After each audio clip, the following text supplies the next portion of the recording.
Yeah, I mean, we can look at the Cleveland Browns and say, yeah, the 49ers should have won this one. No big deal. It is what it is. But they had a lot of reasons to lose this game. You got to remember the 49ers are yet to have a bye week. They're just now getting into their bye week. 13 straight weeks of NFL football is really, really hard to work through without a bye. Every single week we see teams lose to teams that they shouldn't lose to, aka the Rams losing to the Panthers. This was a 1 o'clock game, so an early game, 10 a.m. Uh, body clock game essentially for the 49ers, traveling as well, inclement weather, and a short week.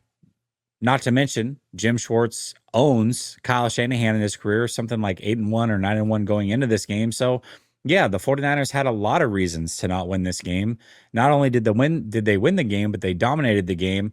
And the biggest thing right now is that the 49ers are just 2 wins away from basically locking up a playoff spot. 11 wins gets you in my opinion. They play the Tennessee Titans coming out of the bye. That should be an easy win. And then they just need one win in the final 3 weeks where they play the Colts, who are flailing right now.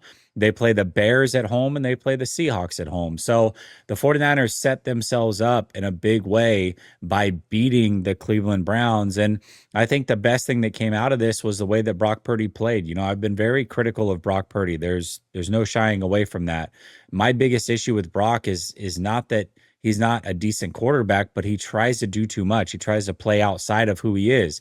That's why I like Mac Jones so much. He knows exactly who he is. He plays within that style. He's not afraid to go out there and quote unquote dink and dunk. And Brock Purdy played, in my opinion, the best game he's played this season. Yeah, we can look at box scores and say the Cardinals game was a better game.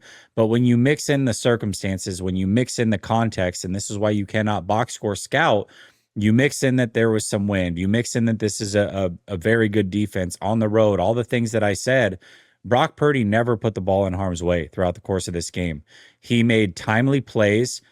Even the 50-50 ball that he threw to George Kittle was a very good decision because it wasn't on first down. It wasn't, early in the game. It's okay to make those decisions, but you have to do them at the right point in the game.